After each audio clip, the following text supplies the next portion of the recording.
านสร้างกรุงบอนพี่น้องวันนี้บัตรคำเดินทางมาบ้านสร้างกรุงบอนเมืองนิมราชแขวงขม่วนเราก็ทักทายสบายดีพ่อแม่พี่น้อง FC บัตรสุขุสุคนวันนี้มาบ้านสร้างกรุงบอนอีกครั้งหนึ่งมายามบ้านเกิดเขาตัวเองบ้านส้นเผาย้อยพี่น้องซึ่งวันนี้ก็มีกิจกรรมหลายอย่างเลยเนาะกับการเดินทางมาในวันนี้ซึ่งเป็นกิจกรรมอย่างนั้นเดี๋ยวติดตามชมไปพร้อมๆกับบ้านแต่งคำนาไก่นี่วัดพี่น้องเดี๋ยวเข้าไปอย่างวัดคือได้ยินข่าวว่ามีพี่น้องทางฝั่งไทยเพิ่นมาก็คือพี่น้องเผ่าโย้ยฝั่งไทยเพิ่นมาพี่น้องเดี๋ยวจะเดินทางเข้าไปวัดก่อนจักเล็กจักน้อย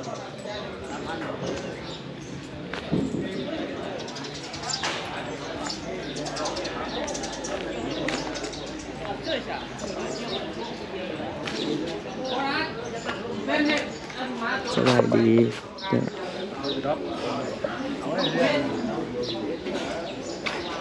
วันนี้เขาจะมีกิจกรรมฮะ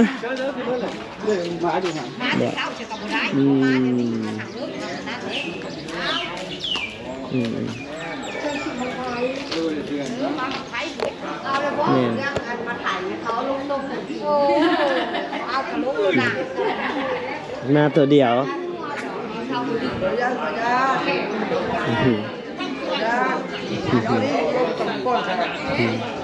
มีตัวมาคนเดียว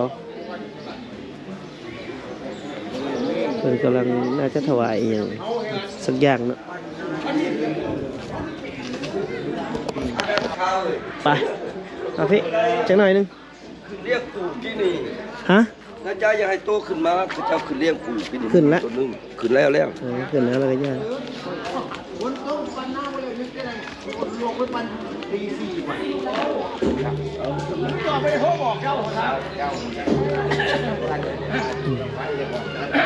เราหามรถกี่ตรงก่อนแล้วก่อนเมื่อก่อนเพ่ไปบ้านคันเดียวกัน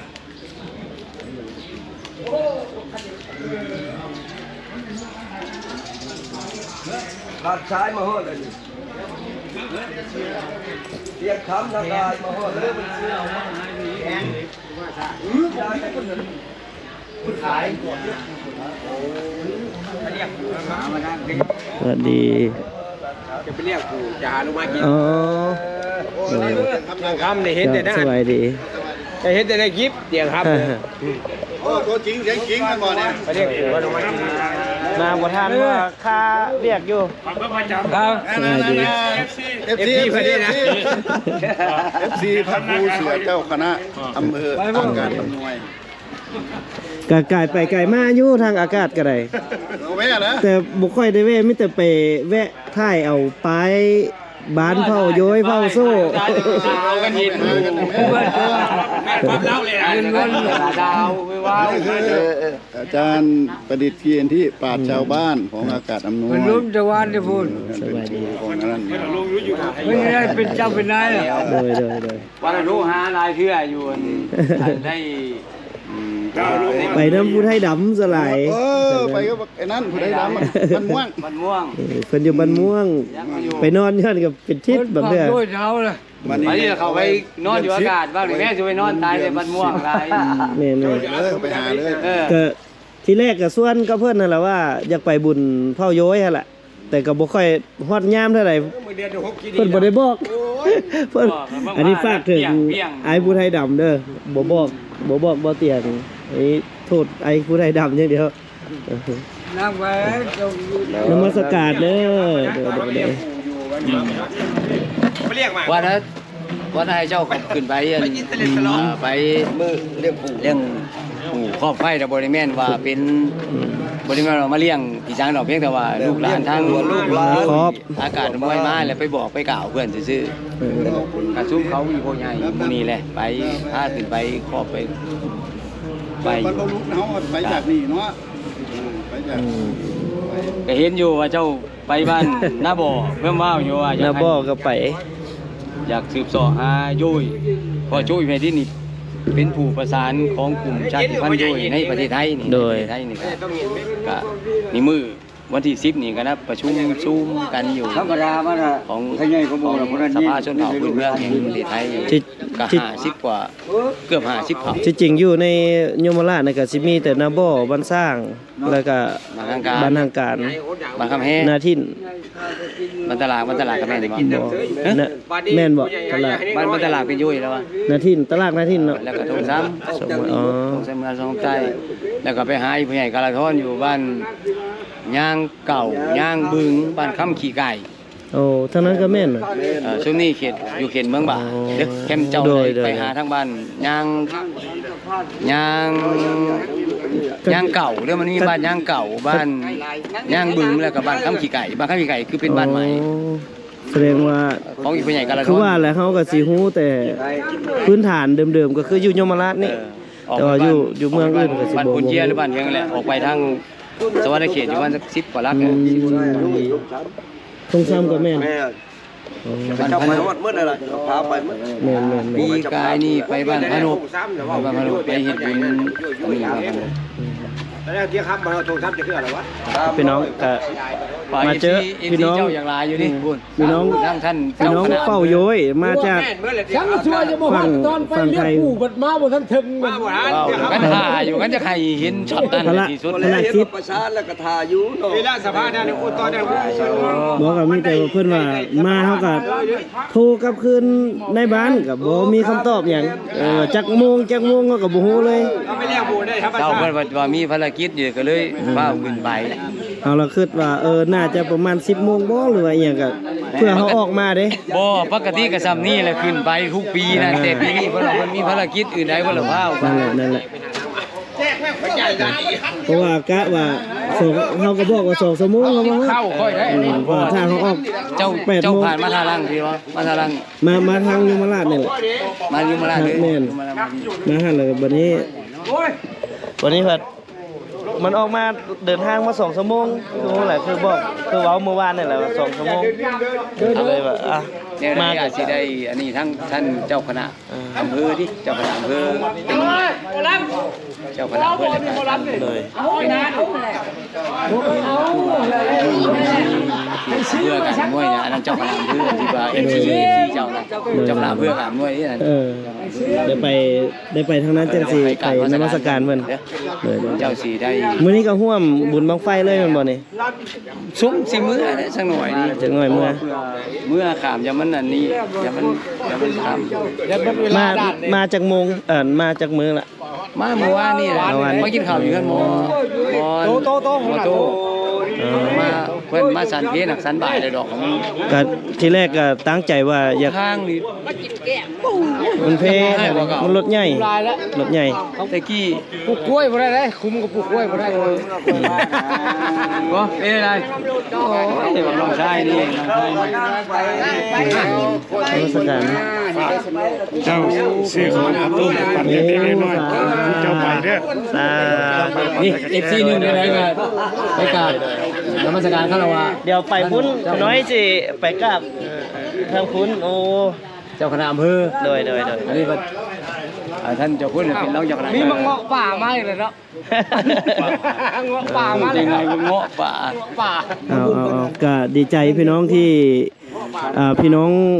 เผ่าย้อยเนาะบอกว่าจะไปอยู่ใส่ก็ยังกลับมายื้อยามทำข้าวกันแบบนี้นี่ก็ดีใจเนาะบ่เตรียมข้ามกันในนามลูกหลานเผ่าย้อยคนหนึงที่ก็บ่เคยออกจากบ้านไปแล้วก็บ่เคยลืมบ้านเกิดเมืองนอนตัวเองก็กลับมาซุมื้อนี่ผู้ใดบ้านปุ้งบ่อนนั่นอึดน้ำก็เลยว่าสิเจาะน้ำบาดาล โอ้เจ้าบาดาลยินอยู่ โอ้โดยไม่ขาดนะพระเจ้าโดยขอบใจหลายๆพอดีสิเจาะน้ำบาดาลให้กับเจ้าไซว่าบ่มีทุนหยังก็สิเจาะอันบ่อน้ำหาก้อนต่อไฟเข้าเอาใดลงให้ชาวบ้านพอได้อันไซน้ำพอมาไล่ใส่แล้วนี่ งบดีเป็นอะไร ระดม ระดมแบบนี้แหละ แม่น ว้าย กันระดมแบบระดมผู้5ผู้10ไปสิแหละระดมกัน ได้บ้านน่ะบ้านเฮายังใครแน่ บ้านนี้แหละมีน้ำใสอยู่ ถ้ามีความ เดือด ล ร้อน มแห่งงานก็ได้ จับให้ได้ จับก็ เออ จับดีๆเบิ่งให้มัน ทางบ้านเราลมแห่งงานเอาคือแห่งที่แห่ง เบิ่งดีๆให้มันเห็นทั้งสอง ลูก สา แล้ ม วใด คน ก็มีเด้อมีเด็กมีหน่อยเฮ็ดบุญเฮ็ดทานนำเพื่อนเด้ออย่างเด้อเอาว่าหน่อยเด้อนั่นแหละแห้งหน่อย เข้าใจ คำคูณมันยืนได้เผาโยยเห็นเลย มีหน่อย ทุกสิ่งทุกอย่าง ซอย เออ บ่ได้มีแนวอื่นดอกไปทางนั้นก็ไปคุยเด้ออย่างน้อยก็ เนี่ย บ่ได้เลือกบ่ได้เลือก ช่างแรกอยู่ บ่เปลี่ยน อยู่ใส่กาช่วยผู้บนผู้ที่เนี่ยกามันจังยืนจังยาวนี่แหละอยู่ใส่กับเนี่ย เอาไรเอาหน่วยเพิ่นหน่วยมันหนึ่ง ตะกี้ กันแล้วยังเอารถหน่วยเพิ่นหน่วยมันเอารถ เป็นเป็นครูมาแล้ว40กว่าปีแล้ววันนี้เลย ก็แล้วแต่ เกษียณอยู่รายการแล้วเพิ่นเลยให้ลูกเอาไปเป็น อันนี้ เป็นครูผู้ทรง อันนี้ขออนุญาตถามว่า คล้องกันนั่นแล้ว เฮ็ดได้จังแบบว่าไปมาหาสู้กันไปซิตลอดน่ะนะ เป็นอันนี้แต่กี้แต่เก่านั่นเพื่อนว่าถ้ายุ้ยนี่ทั้งอากาศว่านอนนี่มาแต่ใสเพิ่นบอกว่ามาแต่บ้านสร้างทางการเขาบอกบ้านสร้างทางการหลุดบ่จักว่าอยู่ไสผู้ยักษ์อยู่ฝั่งนั้นบ้านนี้น่ะท่านเจ้าคุณพระรัตนกรพิสุทธิ์นี่แหละรองเจ้าคณะจังหวัดสกลนี่แหละเพิ่นเลยได้เพิ่นว่าเป็นอันนั้นนี่ของกับญาติท่านบรรเพ็ญนี่แหละเพิ่นเลยมาสืบเสาะหาหลุดมาบ้านทางการนี่แหละเพิ่นเลยว่ามาบ้านสร้าง มันสั่งพุงบอล มันเคยขาดกันมาห่วงระบบการปกครองเนาะเฮาก็บ่ว่ากันเสียเพราะมันเป็นวิธีแล้วก็เดี๋ยวนี้ก็เลยมาขออนุญาตบาดคำมาเรื่องมาเคยเป็นอ้ายเป็นน้องใหม่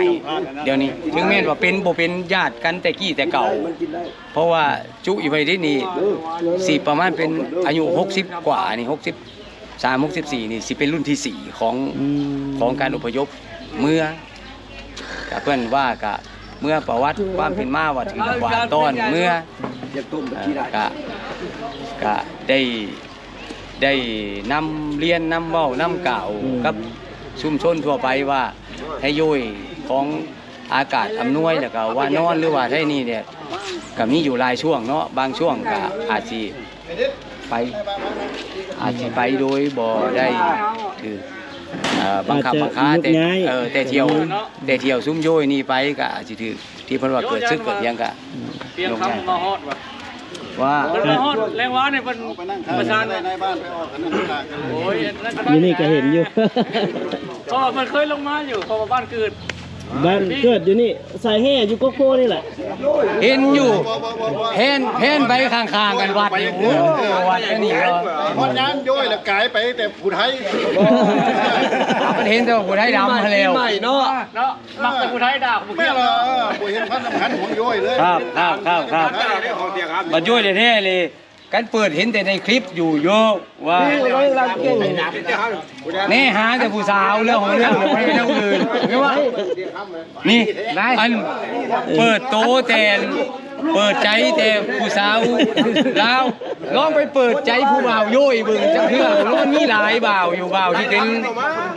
พ่อห้างพ่อไม้ที่ต้องการมีคู่มีคิงอยู่ สบายดี สบายดีก็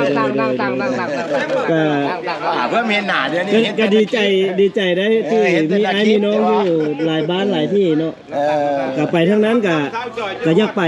อยู่เพราะอยากไปเยี่ยมยามทำข้าวไอ้น้องย้อยทั้งนั้นแต่ว่าสำเนียงทางนี้นี่สิบ่เป็นย้อยแล้ว อย่า มันว้าวกัน ตัวยังจื้ออยู่อ่ะอีพวกอีเบะไปสิเดยกินอีสานน่ะยังจื้อเบิด ไปมาหาสู่มันเป็นธรรมดาเนาะ แม่น เด้ๆเพิ่นสิรับให้เบิ่ง แต่สำเนียงทางอันน่ะทางอากาศนี่สิคล้ายๆกับนาบ่เสา ไปสาว ไปเฮ็ดแนวดาว สิ แต่เดี๋ยวนี้เนี่ยเขาบอกไปสาวไปเฮ็ดแนวดาวนี่มีสามารถที่จะบันทึกได้แล้ว แต่ว่าโอ้ ติ๊บมาน้ำไอ้เอ้ยน้ำได้รับได้ที่ไหนน้ำติ๊บที่ใหญ่มา có lẽ tiếng chẳng có tròn จะได้กันรับไปแล้ว ơi cái này nó mơ อย่าให้คว้า เอา เขา ทำนองเอาก็ได้เนาะ จานมาจากคนงวดนี้ cái này chẳng tiếng có pha 3รถตู้3เกือบ30รถฟ้า โอ้ยบ่รับแม่ประมาณ13 14ขึ้น5คน ก็ เต็มรถ ก็ได้ยินข่าวอยู่มาแต่ละเทื่อก็ได้แต่บ่ประจวบพบ ยอด กัน นี่ท่านจากสร้างโบสถ์สร้างซิมนี่แหละบ่ได้แม่นอื่นดอกแล้วก็ในการกายไปกายมาอยากมาเยี่ยมยามอ้ายน้องอยู่นี่แหละ ลูกหลานก็ทางนี้ก็ออกจากบ้านไป30ปีก็มาเห็นสภาพการ ขอยอดถือว่าเป็นอ้ายพี่น้องอยู่ สภาพการยังคือเก่าแต่ก่อนห้ามน้ำเดี๋ยวนี้ก็ยังห้ามคือเก่าแต่ก่อนแล้วลงคุมบ่มก็ห้ามก็เลยก็เลยตัดสินใจว่าระดมทุนคือน้อยเจาะน้ำเจาะอีหยังไปเพราะว่าเจาะน้ำนี่ ช่วยกันไปแล้ว โดยนมัสการโอ้อยู่แต่วัดพระใหญ่ก็มาพี่เนาะอันนี้เนาะ โอ้ยยังแห้งมา หลายเทื่อละพานำทัพนำทีมไปฝักนั้นเลยเด้อ เปียไป อย่าเลยมึงกับคนเด้อให้เรารับการแท้นี่เนี่ย บ่ธรรมดาไปเมื่อละบัดนี้ธรรมดา เอาทำน้องเอาเนาะเอาเนื้อเอาส่วนเนื้อเนาะเอาทำน้องเอาเนาะ เอาแล้วคน ทำน้องมาใส่ คนปากบอกขอ บ่แต่ว่าอยู่วัดนี่เพิ่นอันนั้นไหนเพิ่นซอยเบิดทุกอย่างเลยไหนเพิ่นนี่ไหน คนใช้กับแม่ตรวจแต่ถือว่ามันบ่จักยังเห็นตัวผู้นี้ก็ได้ใช้แหละเอาไปเลยเป็นหยวนเลยหยวน เราก็ดีใจเนาะพี่น้องที่บ่เตียงคำได้มาเจอไอ้น้องชนเผ่าโย้ยของพวกเฮาถึงว่ากันสิว่าสิเป็นชาติพันธุ์ใหญ่กับบ่ใหญ่เนาะคือเผ่าโย้ยอยู่ลาวเฮานี่ก็นับได้ว่าซั่นแต่ว่าอยู่ทางฝากนั้นนี่ก็มีจักเมืองกับ มีอยู่ 3-4 เมืองแต่ว่าเมืองที่อยู่หลายแล้วก็ยังมีวัฒนธรรมที่คงความเป็นโยยแล้วก็เว้าโยยอยู่นี่ก็คือเมืองอากาศอำนวยคืออำเภออากาศอำนวยแล้วก็เมืองวานอนนิวาสแล้วก็เมืองพังโคนนี่ก็มีแค่บ้านกุเหมา แต่ว่าอยู่ในสกลนครจังเลย อยู่สกลนครอย่างเดียวเลย เพราะว่าอยู่ในเขตจังหวัดอื่นนี่ก็เคยสอบถามมาแล้วก็บ่มี น้ำละบ่เนี่ยเออ ก็เข้าใจว่าบ่มีหรือว่าถ้ามีอะไรก็อยากฝากว่าอยากให้แจ้งให้รับทราบเลยว่าตัวอีเมดิสที่เป็นตัวแทนของกลุ่มชาติพันธุ์โยยอยู่ในอากาศอำนวยนี่เป็นผู้ประสานของกลุ่มชาติพันธุ์โยยอยู่ในประเทศไทยนี่อยากให้แจ้งให้รู้จักเลยว่ามีอยู่มองหันมองนี่จังได้ไปสอบสืบหาเพื่อความเป็นโยยถึงแม้นว่าด้วยความเต็มใจหรือบ่เต็มใจก็แล้วแต่ของผู้ที่เป็นกลุ่มชาติพันธุ์แต่ว่าอยู่ในประเทศไทยนี่ในสภาชนเผ่าพื้นเมืองแห่งประเทศไทยนี่โยยนี่คือหนึ่งในจำนวนหนึ่งของที่มีวัฒนธรรมในการเว้าการแสดงการละลิ่นพื้นบ้านที่เป็นเอกลักษณ์อัตลักษณ์ แม่นเลยพี่น้องก็บ่เตียงเฮ็ดรายการมาตั้งแต่ตั้งเดิมเลยก็ว่าเรื่องชนเผ่าเนาะก็เคยนำเสนออยู่ในแขวงขมวนเฮาก็จะมีย่อคือผู้ไทยนี่บ่เตียงสิบ่ได้ลงลึกเท่าไหร่จะมาเบิ่งที่โดยแต่มันผู้ไทยมันกว้างเผ่าพันธุ์ใหญ่เนาะชาติพันธุ์ใหญ่ กาฬสินธุ์สกลแล้วก็แถวมุกดาหารนครพนมนี่ก็หลายมีโซ่เด้โซ่นี่โซ่เดี๋ยวนี้นี่เพื่อนของสกลนครนี่สิแยกเป็น3โซ่ก็คือมีพี่น้องโซ่ทางกุสุมาอำเภอกุสุมารวมเมืองกุสุมานี่เขาเรียกเขาเจ้าห้องเจ้าวัดทรูแล้วก็อยู่อำเภอสองดาวเขาเจ้าห้องตัวผู้เจ้าว่าโซ่คือสระโอโซ่ไม่เอกโซ่นี่คือเป็นพี่น้องทวึงอำเภอสองดาวแล้วก็พี่น้องบลูแล้วทุกคณะนี่คง บลูนี่สิออกไปทางสวรรค์ในเขตลงไป เป็นบลู สวรรค์สารวัตร หรือว่าทางมุกดาหารเป็นแถวดงหลวงหลาย แต่ว่าโซนเผ่าโซ่นี่ถ้าเป็นอยู่ก็สิมีหลายแท้กับขมวนขมวนนี่สิเป็นโซนเผ่าโซ่หรือว่ามังกร ย่อนี่ก็หลายอยู่โดยเฉพาะแถวนครพนมสกล สกลนี่ก็มีคือย่อกระเหลอกับย่อ แล้ ระ ว เบิ เพิ่นก็สิมาเบิ่งกันอยู่เมืองนากายบ้านเมืองหลวงเนาะก็สิเป็นย่อที่ ย่อระเบิดหรือย่อกระเหลอ ก็เลย ย่อกระเหลอนี่สินครพนมสิมีอำเภอมันแพงอำเภอโพนสวรรค์อำเภอท่าอุเทน ท่าอุเทน หลาย แม่นแถวท่าอุเทน แล้วก็หน้าว่าอันนี้เป็นย่อกระเหลอแต่ถ้าย่อระเบิดนี่มันอาจสิเข้าใจกันคาดเคลื่อนว่าเป็นลาวธรรมดาแต่ว่าภาษาเว้านี่สิเขาเจ้าว่าเขาเจ้าเป็นย่อ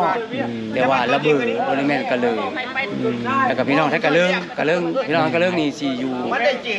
ถ้าเป็นอำเภอกับอำเภอกุดบะของสกลผู้อยู่เทิงผู้ทางข้ามไปกาฬสินธุ์ ก็เลยอยู่ลาวนี่ก็แถวเมือง เขาเจ้าว่าเขาเจ้า มืองหินบุญ ย้ายมาแต่อันนี้แหละอพยพมานี่แล้ว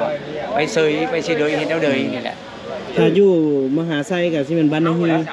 บ้านนาฮี บ้านนาฮี โอ้ บ้านนาฮีนี่ก็เลยก็เสยคือ เพราะว่าก็เป็นทีมงานเดียวกันนี่แหละโดยเฉพาะวัฒนธรรมเขาเจ้าที่การฟ้อนที่มอ